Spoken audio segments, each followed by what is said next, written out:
Someone who can no longer take care of themselves? Are you overwhelmed?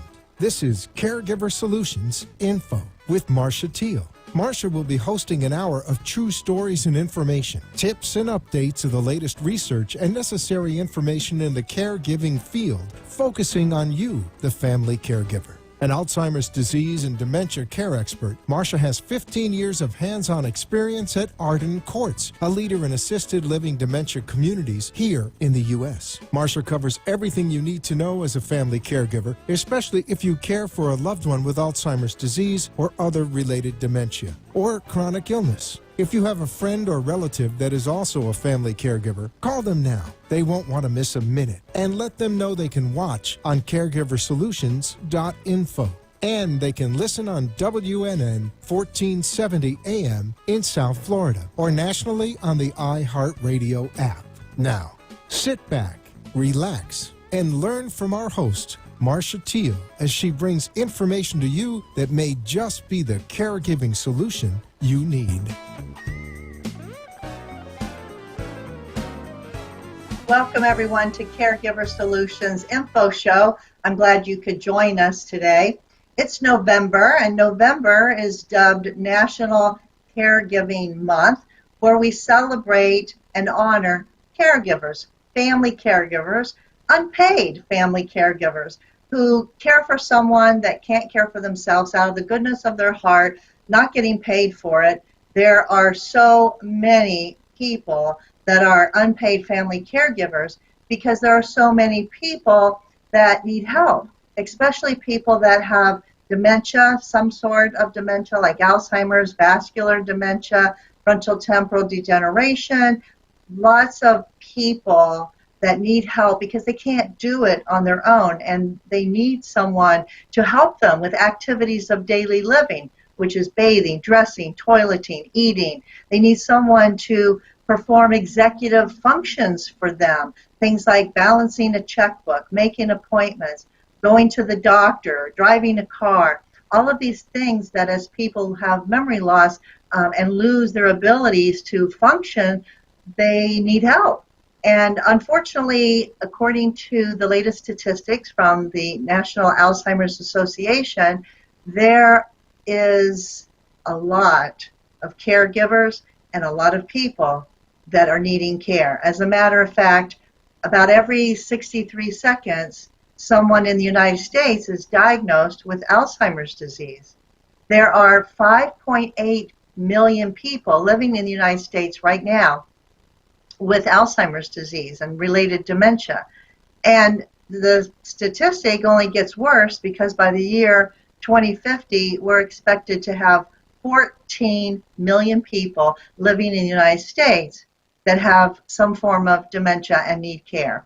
So this means that not only every 63 seconds someone's diagnosed with dementia, but right after that there are more caregivers stepping up to the plate. And it's something that caregivers aren't expecting. It's something that they don't have any idea most of the time unless they were a caregiver when they were young for maybe a grandparent. But an adult child or a spouse, they're usually thrown into the situation. And it's very scary to say the least, and confusing and a lot going on. But we want to honor our caregivers and support them. This show does that by providing education for caregivers and their families on all things related to dementia and all things related to caregiving. But today, in the month of November, we want to celebrate and honor some caregivers. So we have a couple caregivers joining us today from their home, logging in, and I'm so excited that they're here to share their story with us. Patricia Dawson is a caregiver for her mother, and she is a fairly new caregiver, and I guess in the scheme of things, learning her way. And also joining us is David Hellman, and he's a caregiver for his wife, and he's been doing it a little bit longer, a number of years. So we have sort of both ends of the spectrum here, a fairly new caregiver and a seasoned one. So we're going to learn from both Patricia and David today about their journey, what they're learning, advice that they can give, and hopefully by going down this path with them, other caregivers can learn from that, because it really is helpful to hear someone's story and know that you're not alone, because your story might be similar. And although everyone's story is different and everyone's journey and down the caregiving path is different, there are a lot of similarities. And I would guess to say that most of the feelings that are exhibited and are confronted are also very, very similar. So welcome, Patricia and David, to the Caregiver Solution Info Show. Welcome. Thank you. Thank you for having us. We're honored to be here to support this good organization. Well, glad that you're here and taking the time, because that's the thing that caregivers don't have a lot of, is time. And carving out an hour of your day, I know it probably feels like a lot more than an hour just to be on the show. So I really appreciate your time. So Patricia, I want to start with you first, because you're a newer caregiver, and I know that you're caring for your mother, and you had to bring her across the halfway across the world, practically, from another country to your home in South Florida to take care of her. So how did you become a caregiver? How did that happen? What triggered that move?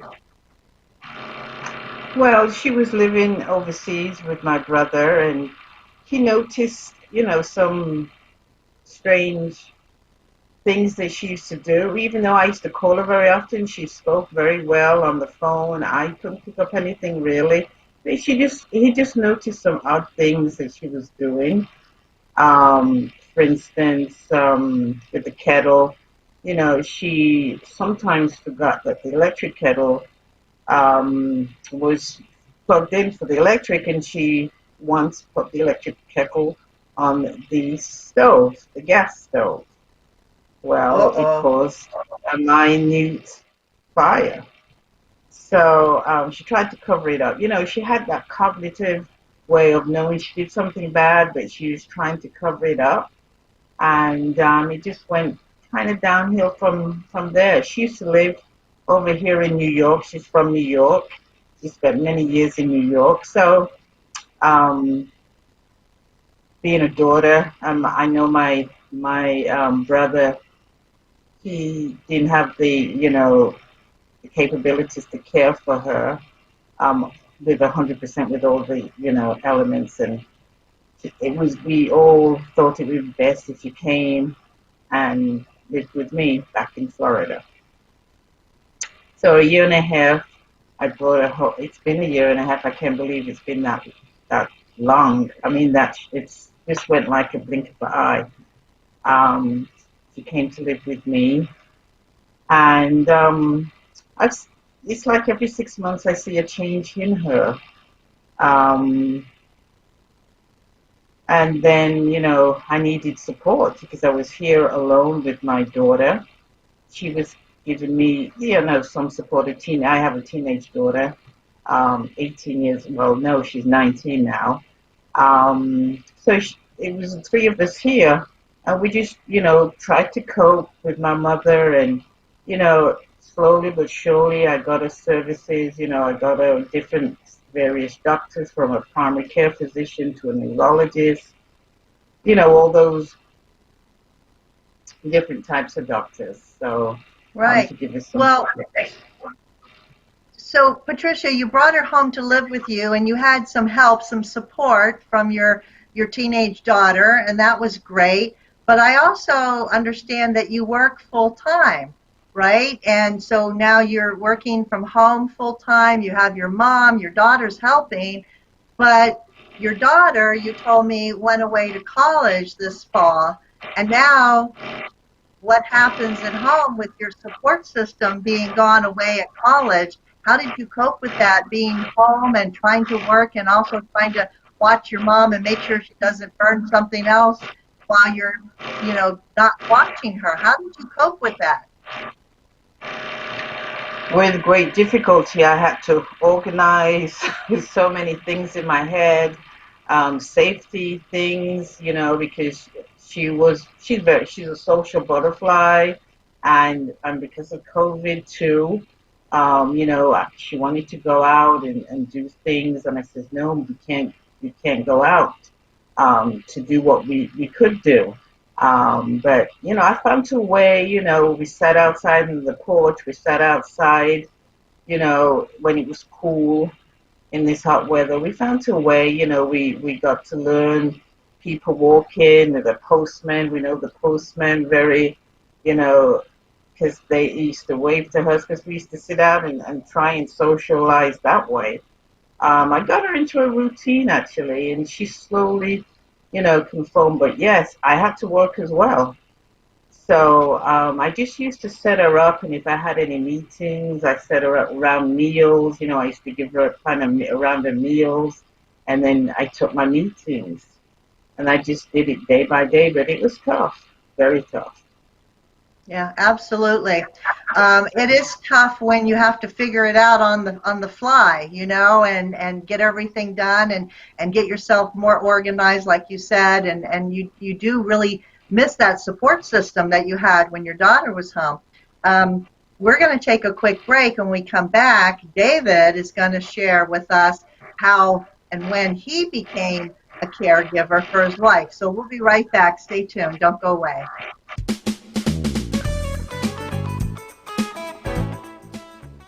Arden Courts is not just a place to live, it's a place to call home. Residential living combined with quality caregiving. This is the philosophy behind Arden Courts. Communities created exclusively for individuals with Alzheimer's disease and related dementia who would benefit from a safe and structured environment. For additional information about any of the unique services Arden Courts provides, call 888-478-2410 to locate a community nearest you. Inquire about our educational seminars, resource library, or support groups, or simply feel free to ask questions you may have about Alzheimer's and related dementias. At Arden Courts, we know, we understand, and we can help because memory care is all we do. Remember, call 888-478-2410 for additional information about any of the unique services Arden Courts provides. You are listening to your host, Marcia Teal, an Alzheimer's disease and dementia care expert on caregiversolutions.info. If you have a question or wish to share a story, call into the show at 888-565-1470 and talk with Marcia. Now, back to Caregiver Solutions. Thanks for joining us today. It's National Caregiver Month, and joining the show, we have two caregivers, Patricia and David, and they're going to tell their story about their caregiving journey. So thank you, Patricia, for telling us about how you became a caregiver for your mom.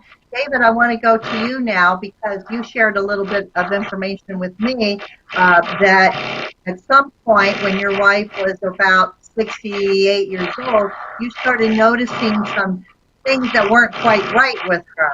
So can you describe what you noticed and what you did about it? Well, I'm sorry for that noise. I hope you could hear me over that noise in the background. But anyway, my wife used to have a phenomenal memory, and she used to be an amazing reader of maps before we had GPS systems everywhere. And so the first time I noticed something really was unlike her was that she couldn't read a map as we were driving, and I counted on her to be my navigator, and she was looking for a shortcut for us and was in the wrong state. And I just took note of it. We went about our lives. We were still up up north in the Berkshires. And then there were some incidents that happened. She had an experience that put her into a depression. And it seemed like after that, her memory started to get, I used to just notice little things she would do. She was doing some work for me in my business, my law office, and was making some unusual kinds of mistakes. And so we stopped that. And then we moved down here a little over 5 years ago. And I thought everything was going to be just perfect, And but slowly I realized that too many things were not right. She didn't realize whenever we would drive around that any Publix that she saw, she would ask if that was our Publix. The same thing with the Walgreens when we would come down. I live in a condo. There are only 3 doors, and she never knew which door. And so after a while, I started to be concerned, and I mentioned it to the doctor, who, when he heard about what was going on, said, well, it's affecting her executive functioning. And so she had a very long battery of tests, and the diagnosis was mild cognitive impairment. And that was when once it started to show up, it really started to move fairly quickly. She was driving when we first came down here. It became clear that she shouldn't be driving. She couldn't find her way even with the GPS, and would ignore the GPS because she thought it was wrong and giving her the wrong directions. And then when she finally, I thought she was okay enough that I had a friend with her when I went away for a weekend to visit my son. And then when I came back, there was a window in which I couldn't reach her, and she went out after my friend left shopping, and then ended up, a long story, but she misplaced both cars. And I got a call from the police while I was in transit. And shortly thereafter, she stopped driving, and then I began a whole program of doing the research and trying to get her to do aerobics and trying to get her into doing computer work and drawing and painting and things that would use her mind, and got her into several programs. But those were occasional programs, and then she was still living full-time at home, and the problem became that she couldn't cook anymore, and I had never cooked. So my friends would come over who knew us both for 40 years and say, you two are like living as if you're in starvation, the way you go about your food. And I realized things really started to go down at that point. I ended up, through my friend, getting a cook to make meals for us. Then I found a daycare program for her. We discussed whether or not to have anyone come in to the home when I was not here, and she didn't want it, and I felt safe. She never did one of those leaving the stove burning or anything like that. And she liked basically staying in the house, in the apartment, and not going out, and really not even leaving the bed. And so eventually I got her into it. First it was 2 days a week, then it was 3 days a week, a day program. Eventually it was up to 5 days a week, and I was getting more and more help. I hired a driver after 3 years of doing that, because it was just, I never had any time for myself. When I took her to the program and then I had to come back and get her from the program, I never had a day. My time was never my own. When it was time to go to bed, hadn't slept well in the last 4 years, 5 years. Yeah, I can understand that. Yeah, absolutely. Caregivers don't really sleep well. They have to keep one ear and one eye open, and you're always worrying about the next thing you have to do. Sleep is, a commodity that is hard to come by sometimes for caregivers. Patricia, when David was speaking about daycare and about taking his wife back and forth to daycare, you were shaking your head like you understood. Tell me tell me about your experience, because you had to get more help after your daughter went to college, so you started daycare too, didn't you? Yes. From a good neighbor, she recommended me excellent daycare. So, I checked it out, and obviously you need criteria to get in, and I, went to the right doctors and got the right, diagnosis and criteria before I could, enter. But yes, I understand what you're saying, David. It takes up your time. Right now I have her 3 days a week. but only because I know I'll be exhausted. So I have a Tuesday through Thursday because I know Mondays after the weekend, and just to physically just get a dress, get her organized. I know I would be exhausted because I'm driving her there, then picking her up. I got come back home and go to work and then pick her up, and I do that 3 times a week, and I'm exhausted, really exhausted. So I can hear what you're saying. You had to hire a driver. I Maybe had a that's driver, something. I had a cook, and then I eventually had the cook do the shopping as well as the cooking. And so, I mean, and I wasn't even working it like you. I'm very impressed that you're not only taking care of your mother, but you're also able to work a Yeah, job. I'm working, and when I put her to bed, I go back. Thank God, I work from home, so I can fire up my computer, like a couple hours in the evenings when it's really downtown, when she's actually in bed, and so I can focus a little bit more, and get my job done. But yeah, it is very, very. You got to organize first. I know that, and it can be tiresome. And yes, again, you don't get sleep, because my mother, she's up early in the wee hours of the morning sometimes. She gets up crack of dawn, 5 o'clock, 6 o'clock, 4 o'clock a.m. Sometimes I say, Mom, just get back to bed. But yes, it you, I don't think I've slept really for about a year, fully. Yeah. I find it very interesting that both of you started out with some adult daycare, which is a great place to start. And that's always recommended, try that because it gives you some reprieve, it gives you a respite, it gives them something to do and keeps them busy. But that's not the whole story. And now I hear you both saying it's a solution, but it's not the best solution because you're exhausted from the back and forth and the schlepping and the picking up and the planning. And I know, Patricia, your mom likes a certain kind of food, so you send her off with special food that she's used to from Jamaica because that's what she prefers. So you're also doing some extra cooking, to send her off. So it's hard. I mean, you hear in what you're saying, just because you get some help, it's still very hard. It's exhausting, and it doesn't end just because you get a little bit of help. David, did your wife like the adult day center? Did she seem to benefit from it? In the beginning, yes, and she used to actually really like it.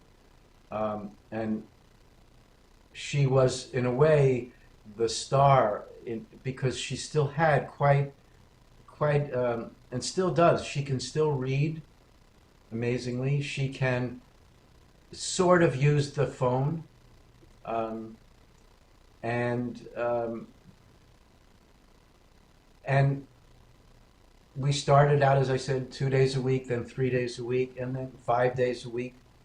It's because she was enjoying it, and then she reached a point where the declines were not as obvious to me, at the moment, but I would drop her off, or I would get emails or texts or calls from her after an hour. I'm ready to go home, and it was pretty much a 9 to 5 kind of program. And the reason I put her into that program in the first place, I looked around a lot, was that they had a memory. They believed in innovative memory enhancement program. It was called. And so I was really looking for a support group, and I just happened to luck onto this daycare place not far from me.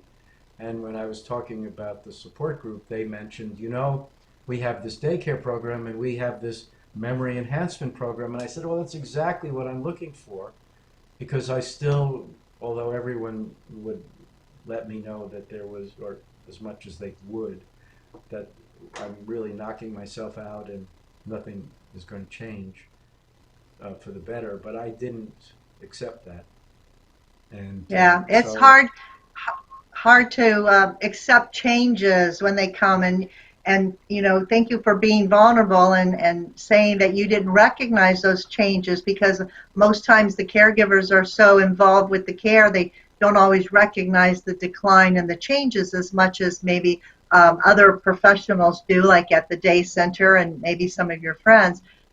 Patricia, you're new to the adult daycare environment because your mom just went there within the last couple months.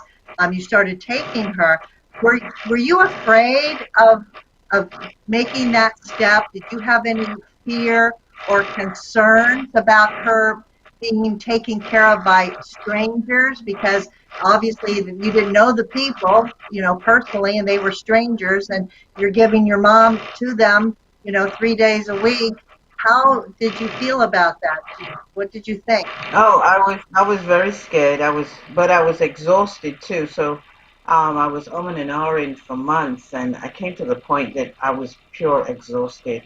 Really, I was on the point of desperation. So I says, because it's COVID too, and I just said, let's just try.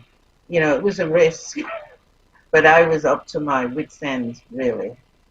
And like I said, I got some good recommendations, which I took, and um, I haven't looked back. She enjoys it. She thoroughly enjoys the 3 days, and it's very interactive, and she just likes it. It's very stimulating for her, very stimulating, and she just loves it. And I love the people too, because they seem to be very caring, always have a smile, which is encouragement for me too, to see these wonderful caregivers, love their job and always smiling, and they seem to give individual care too. It's a specialized daycare, but they also give individual care, different activities to the individual person. Well, that's So great. yeah. I'm glad she took to it, like a duck to water, because obviously it gave you some free time to do your work and a little bit of time, hopefully, for yourself. But that's usually, one of the first things that professionals recommend for caregivers who are burnt out and exhausted is check that out to see if that would be an option for you. So I'm glad that it worked out for both of you for a time. But we're going to take a break. We're going to give away a free book on the break.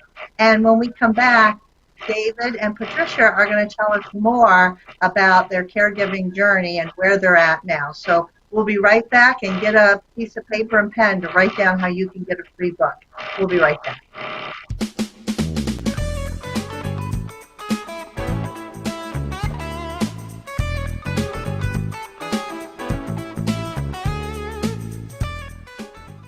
Arden Courts is not just a place to live, it's a place to call home. Residential living combined with quality caregiving. This is the philosophy behind Arden Courts. Communities created exclusively for individuals with Alzheimer's disease and related dementia who would benefit from a safe and structured environment. For additional information about any of the unique services Arden Courts provides, call 888-478-2410 to locate a community nearest you. Inquire about our educational seminars, resource library, or support groups, or simply feel free to ask questions you may have about Alzheimer's and related dementias. At Arden Courts, we know, we understand, and we can help, because memory care is all we do. Remember, call 888-478-2410 for additional information about any of the unique services Arden Courts provides. You are listening to your host, Marcia Teal, an Alzheimer's disease and dementia care expert on caregiversolutions.info. If you have a question or wish to share a story, call into the show at 888-565-1470 and talk with Marcia. Now, back to Caregiver Solutions. I'd like to take this opportunity to thank our national sponsor, Arden Courts Memory Care Communities. They are a leader in memory care because memory care is all they do. With 10 Arden Courts in Florida and 50 all across the United States, Arden Courts is there for you, for the caregiver, not only to help the resident through their everyday and have quality of life, but for the caregivers too. So they promote this show, they have seminars and support groups. And today, just because you're tuning in, listening, or watching online, they'd like to give you this book. It's called The 36-Hour Day. It's a wonderful resource. It's a book that you can read from cover to cover or chapter, or pick and through whatever topic that might be interesting to you or relevant to you at the time. The book is free just for the asking. And in order to get it, all you have to do is send an email with your name, address, and telephone number and ask for the book that you saw on the Caregiver Solution Info Show. That email address is delray@arden-courts.com. You can see it on your screen, but it's delray@arden-courts.com.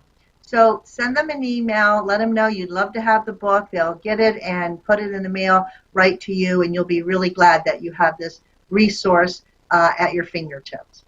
So we are celebrating National Caregiver Month, and with us today are two caregivers, Patricia Dawson and also David Hellman, talking about their caregiving journey with Patricia's mom, with David's wife. And you know, I'm hearing you all, you know, and you're wonderful because you're so passionate and caring, and caregivers, you know, deserve all the gratitude and everything that we can do to support them, because it's definitely a hard job, probably one of the hardest jobs anybody ever has to do.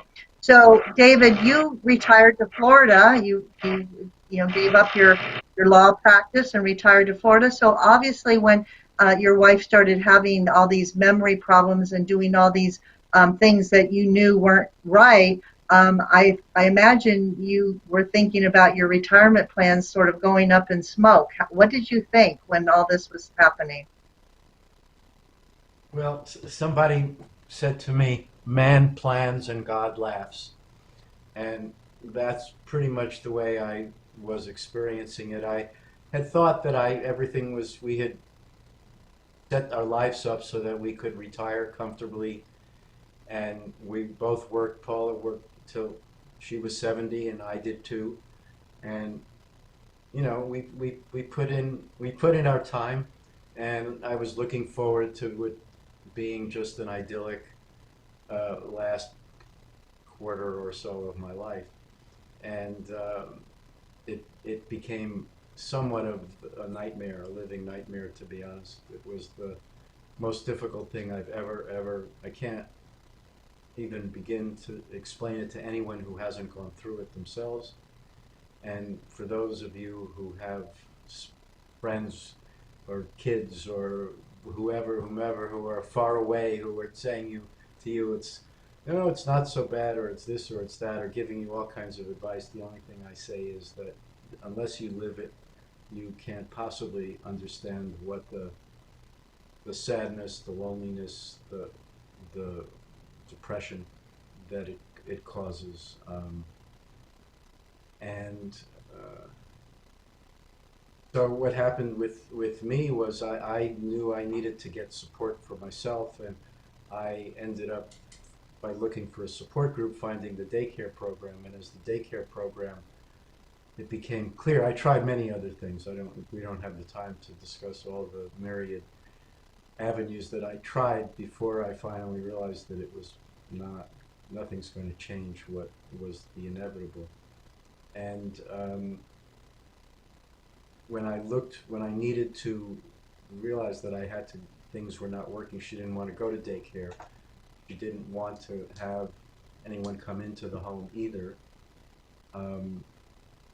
And I realized that I had, and this is for people who are watching and haven't dealt with it yet, but a mistake I made in retrospect was I didn't discuss with my wife in advance, when she was still able to understand and think and express herself clearly, what she would like to do, how we would go about dealing with the problem, with the issue. And so it's something that I would urge people, if you see it happening, don't put it off. It's a tough discussion, but I wished I had had it. And so I was having to make these decisions all essentially by myself. Um, and I finally, when it got to the point where it was clear that she was declining so much, and I went to the director of the daycare program and asked for some suggestions on uh, full-time residence programs, and she gave me three. I went to several of them more than once. I brought my son up from D.C. My dearest friend from Tampa went with me, uh, and the one that I ended up feeling was the most appropriate for Paula happens to be Arden Courts, which is how I got connected to you and you to me. And frankly, I'm not being paid, folks, but I've been thrilled for this for this plug. But I have been as thrilled as I could be with the care that my wife gets at Arden Courts. This is the one in West Palm, and they've been wonderful to me as well. We have a support group that we've been doing now. I've been doing it for the couple of years, 2 years now that Paul has been at Arden Courts, and twice a month we do it by Zoom. Before that, I was in a support group at the daycare program, and again, it's something I would recommend to any potential caregiver. This is not something that I think I myself is very strong, and I've handled a lot of responsibility, a lot of pressure in my life, and nothing even comes close to this kind of struggle. And so you need support, and I'm fortunate that I got support. Um, Well, that's I, you know, you have to, you have to have support, and support comes in many different ways. So like Patricia told us, she was fearful and concerned when she signed her mom up to go to adult day center because she didn't know really what to expect, didn't know her mom was going to like it as much as she did. So she had some fear and concerns. Now you've taken the next step and actually have your wife in a memory care assisted living. What was going through your mind? What were your fears? What were your concerns? How did you feel? Because now, like you said, you're making all these decisions, and it's probably one of the hardest decisions a caregiver makes. But what was your fear about taking that next step, David? well, my biggest fear was that we hadn't discussed it in advance, and so I wasn't even sure how to implement it. You know, how do you say to someone who doesn't quite understand what's going on that you're going to go into this home and you're not going to be with me and I'm not going to be with you? And I guess I count myself as extremely fortunate when I've heard so many of the stories, but Paula, just part of her personality, she easily adapted. I used somewhat of a white fib, which they talk about in the books. I read the 36 Hour. I read my two Elaines, and it talks about the telling some white lies. And so I said something that was close to the truth, which is I haven't been sleeping well for the last few years, and I need to go to get some help about sleep, and so I need to go away. And for the time being, you're going to and you'll go into this home. Like, we didn't even tell her that until, I say we because my dearest friend came to be with me to do this, because I wasn't sure I could handle it just by myself. And so we took my wife to Arden Courts, and they were terrific, and we brought her in, and she has her own room, and her name was already on the door, and we had prepared the room outside with pictures that I had chosen of her sister and her daughter and so forth, and of course myself and some of our closest friends, and so she could have that. And she's what I just was really, really lucky, because a lot of people I hear, their spouse or their parent is always asking, when are you taking me home? When am I coming home? And Paula didn't do that. So Yeah. that was a big relief to know that she was comfortable there. I felt I met the people that were working with her. I would be there almost every day until COVID. Um, that's been very hard, of course, but Yeah, that's a hard thing now with COVID, and it makes changes everything. COVID does. David, question. You made the decision. You said, this is what we're going to do, and your wife entered the memory care assisted living. With all the stress that caregiving gives, and the sleepless nights you've had, and all the worry that you've had, do you think that you had your wife go into a memory care? Do you think it was for her or for you? it's a good question. But the memory, you mean the home itself, as opposed to the daycare? Um, I pondered that question over and over and over in my mind before I made the decision, and I have been in psychotherapy for the last. I originally started. It was Paula's therapist. Found her a therapist because I thought she may just be depressed, and maybe that was the answer.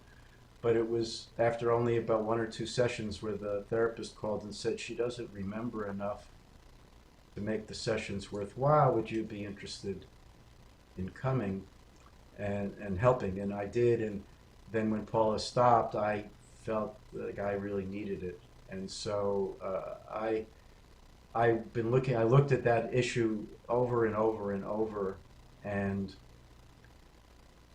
came to the conclusion that her sleeping all day long and lying in bed, and me not being comfortable to leave her, and her not wanting anyone in the home, and we have no relatives nearby, and it just seemed like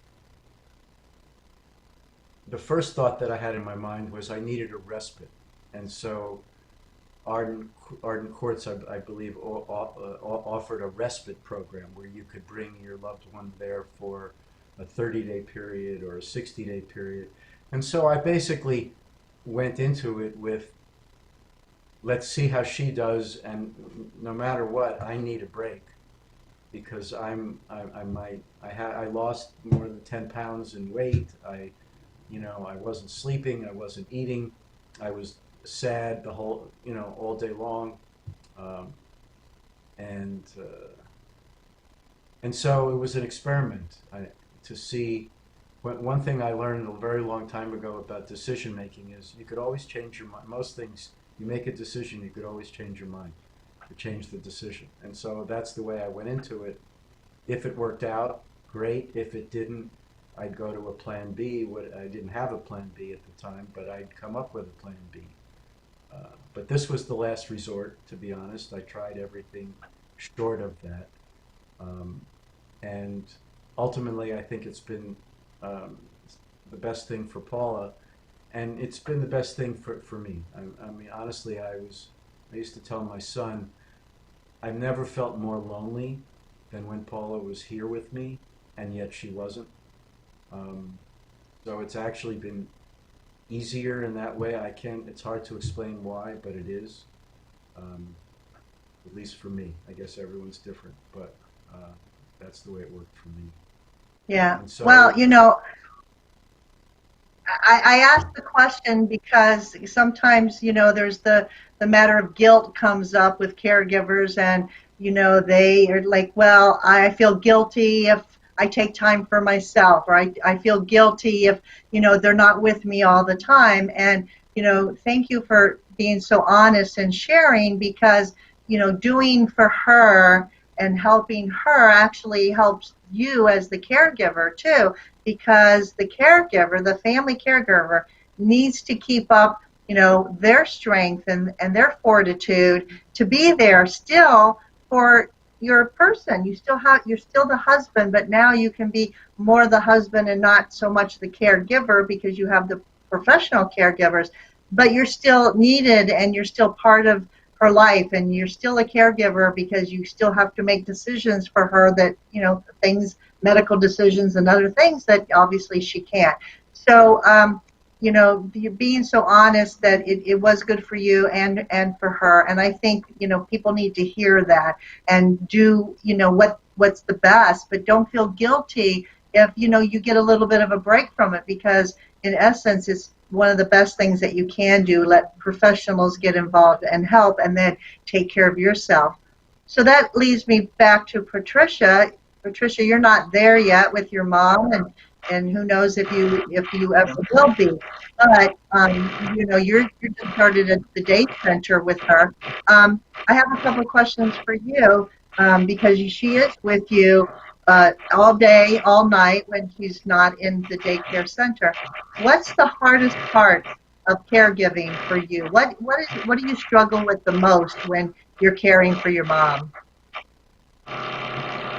Um, just keeping her engaged. Because if she's not engaged with something else, then she will be constantly talking to me, and all I can do is reinforce, because sometimes I can't get into her head what she's really trying to say. Um, she can make her needs be known at this point, but sometimes she will wander off into a different direction, and all I can just do is, reinforce what she's trying to say, just to give her a lot of assurance. Basically, my mind is not rested. I can't have, 5 minutes to myself because I'm constantly reassuring her, basically. And if she, if I'm another part of the house, she'll come find me and it will start all over. She'll sometimes stuck in one particular item or one particular era, and it's constant. And basically, I'm constantly reassuring her 24/7. So that's the Yeah, hardest. very frustrating. Yeah, I don't Yeah. seem to have any peace. My only outlet, like I brought a bike. So when she's, kind of in between of the night, when I know that she's, settled in bed, I will just ride around the neighborhood, and that gives me, brings down, if I have any anxiety for that day, it just brings down that stress level. Okay, at least you're doing it. You're fitting it in, and that's good. That's good. Get rid of some of that frustration. Even taking 15 minutes for yourself whenever you can grab them. David, did you want to say something about that? Yeah, I wanted to, I don't know about urge, but I wanted to suggest to Patricia that there are, that I couldn't do this without the support groups. I couldn't have done this without having a support group. And now the support groups are meeting by Zoom, so you don't even have to go if I know you because your time is so limited. But I would urge you for yourself that if you're not getting that kind of support, it's a very lonely world out there when you're the sole caregiver, and you don't know what you have feelings and emotions, and that other caregivers can understand and can relate to, and you could feel supported. We've lost her sound. I don't hear her, but anyway, I would urge you to check into that. I think you'll be really happy. Everyone in the group that I've been in said we almost always say each time, I can't believe what I would do without this group. Good advice. Very good advice. Thank you, David, for making that suggestion. We're going to take a last commercial break, but we'll have more as soon as we come back. So we'll be right back. Don't go away.